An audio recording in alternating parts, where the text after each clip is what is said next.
Well, if I didn't align myself with both of them, you'd never have a deal. You want me to say really terrible things about Putin and then say, "Hi, Vladimir, how are we doing on the deal?" That doesn't work that way. I'm not aligned with Putin. I'm not aligned with anybody. I'm aligned with the United States of America, and for the good of the world. I'm aligned with the world. तो सुना आपने, Trump ये कह रहे थे कि मैं पूरी दुनिया का भला चाहता हूं और मैं उसी हिसाब से चल रहा हूं। बातचीत जब आगे बढ़ी, जब बात शांति पर आई, जब बात इस बात पर आ गई कि आपका देश मुसीबत में, ट्रंप ने बताया जेलेंस्की को कि आपका देश मुसीबत में, उसके बावजूद भी जेलेंस्की की बॉडी लैंग्वेज नहीं बदली और सुर भी नहीं बदले। सुनिए। Now, not in a very good position. You've allowed yourself to be in a very bad position, and he happens to be right about it. From the very beginning of the war, you're not in a good position. You don't have the cards right now. With us, you start having cards. But right now, you don't. Yeah, you're playing cards. You're playing cards. You're gambling with the lives of millions of people. You're gambling with World War III. You're gambling with World War III. And what you're doing is very disrespectful to the country, this country.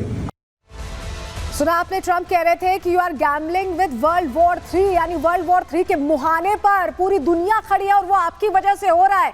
लेकिन जंग पर बात चल ही रही थी, शांति की बात जैसे जैसे होने लगी, ये बातचीत बहस में तब्दील होने लगी। सुनिए।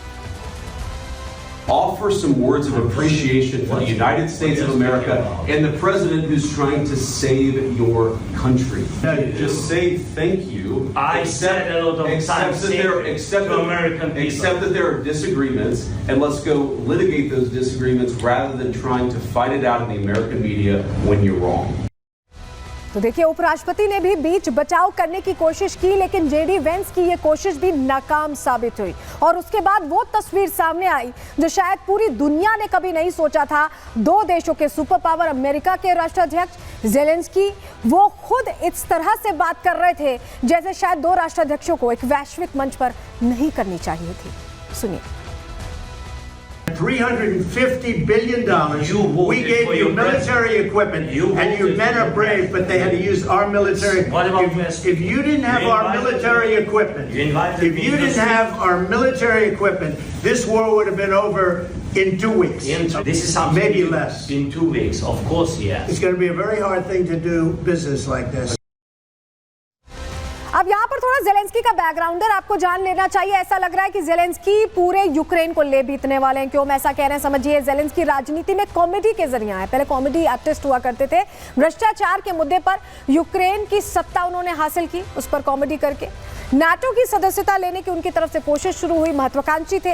रूस की नाराजगी के बाद भी जेलेंस्की अड़े रहे। एक दौर था जेलेंस्की से पहले जब रूस के साथ अच्छे कॉर्डियल रिलेशन थे, लेकिन अपनी जिद की वजह से यूक्रेन को उन्होंने सीधे सीधे जंग में ढकेल दिया। दुनिया के सामने यूक्रेन पीड़ित देश है, इस तरह का उन्होंने दिखाया। नाटो देशों से यूक्रेन का यहाँ पर साथ दिया और इसी बात पर जंग शुरू हो गई। अमेरिका ने जंग के लिए पैसे और हथियार दे दिए। जंग शुरू हुई लेकिन थम ही नहीं रही है। जंग का प्रभाव पूरी दुनिया पर और उसकी अर्थव्यवस्था पर भी पड़ा, पूरी दुनिया पर असर आया। भारत समेत कई देश सुलह कराने के लिए आ गए। भारत ने भी शांति की पहल की थी, जेलेंस्की से भी बात की थी, पुतिन से भी बात की थी। ट्रंप भी अब शांति समझौते की बात कर रहे हैं। ट्रंप भी उसी राह पर चल रहे हैं जिस राह पर प्रधानमंत्री नरेंद्र मोदी ने इस पूरे मामले का कॉन्फ्लिक्ट को हल करने के लिए कहा था। लेकिन जेलेंस्की ऐसा लग रहा है समझौता नहीं चाहते हैं, समझौते की बात से नाराज दिखाई दिए और इस कदर नाराज दिखाई दिए कि जिस देश ने उनका साथ दिया, जिस देश ने उन्हें हथियार दिया, उसी देश को उसी देश में बैठकर उन्होंने आंख दिखाई है, ट्रंप को आंख दिखाई है। और अब इसको लेकर कहीं ना कहीं रस्साकशी का माहौल है। लेकिन अब आपको बताते हैं, अमेरिका बहुत लंबे समय से बाइडेन के राज्य से मदद करता आया है और इतनी मदद करता आया है कि 3 साल तक युद्ध लड़ना यूक्रेन जैसे देश के लिए संभव हो पाया, लेकिन उसे ही आंख दिखा रहे हैं। अमेरिका ने कितनी मदद अब तक की, ये जानकारी भी आपके लिए अहम हो जाती, बताते हैं आपको। देखिए, अमेरिका ने जनवरी 2022 से लेकर दिसंबर 2024 तक अमेरिका ने पूरी मदद की है। अमेरिका ने यूक्रेन को 119.7 अरब डॉलर की सहायता दी, एडवांस हथियार सिस्टम दिए, टैंक मुहैया कराए, एयर डिफेंस सिस्टम दिया, युद्ध प्रशिक्षण भी दिया, जिससे जो लोग शामिल हो रहे थे इस जंग में, इतनी सेना नहीं है यूक्रेन के पास, वो भी इक्विप्ड हो पाए। युद्ध प्रशिक्षण उस लिहाज से भी दिया गया। अमेरिका और नाटो ने सैन्य सहायता भी दी जिससे कहीं कोई गलती ना हो, यूक्रेन के ऊपर रूस हावी ना हो जाए। और अब अमेरिकी कांग्रेस ने इस मदद पर कहीं ना कहीं असहमति दिखाई है। उनका कहना है कि हम इतने जो अपने रेवेन्यू खर्च कर रहे हैं वहाँ पर, हमें इन रिटर्न कुछ नहीं मिल रहा, हम अपनी जनता के लिए इतना करें। रिपब्लिकन सांसद ज़्यादा फंडिंग के पक्ष में अब नहीं है और ऐसे में अमेरिका अब मदद के बदले डील चाहता है। डील साइन भी होनी थी, डील साइन करने की टेबल पर ही ज़ेलेंस्की आए थे, लेकिन इस बीच बात होते होते बात बिगड़ गई और इस कदर बिगड़ी कि शायद अब रास्ते पर आना मुश्किल हो जाएगा। अब अगर ट्रंप साथ छोड़ रहे हैं तो ज़ेलेंस्की आगे क्या करेंगे, ये अपने आप में उनके लिए पसोपेश वाली स्थिति है, क्योंकि यूक्रेन इतना सेल्फ इक्विप्ड नहीं है कि वो रशिया जैसे बड़े देश के खिलाफ लड़ सके, और तब जब यूक्रेन का काफी हिस्सा रशिया के कब्जे में भी है। रिपोर्ट देखिए।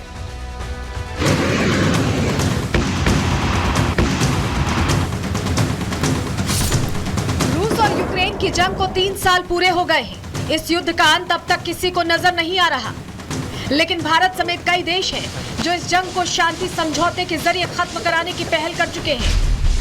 भारत की राह पर अब अमेरिका भी चल पड़ा है, क्योंकि इस जंग का सबसे ज्यादा असर अमेरिका पर ही पड़ा है।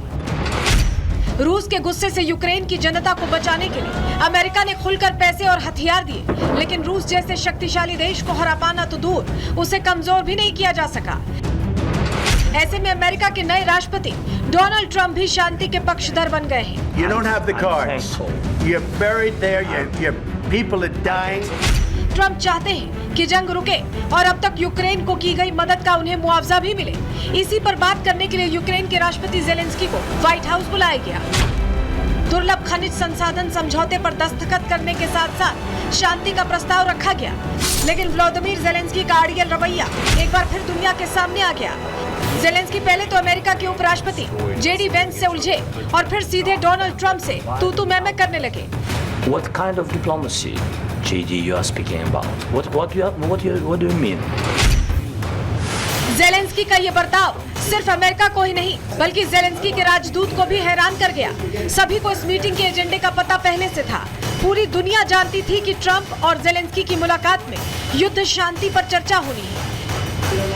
ज़ेलेंस्की की टीम भी उसके लिए तैयार थी, लेकिन रूस के सामने ना झुकने की ज़ेलेंस्की की जिद ने सब कुछ बिगाड़ दिया। यूक्रेन के एम्बेसडर ओक्साना मार्कारोवा की ये प्रतिक्रिया अब सोशल मीडिया प्लेटफॉर्म पर जमकर वायरल हो रही है। इस बहस को देखकर यूक्रेन की राजदूत काफी निराश दिख रही हैं। वो अपना सर पकड़े हुए दिख रही हैं। शायद उन्हें समझ आ गया था कि यूक्रेन के लोगों को जंग से मुक्ति मिलने का यह अंतिम रास्ता अब बंद हो रहा है।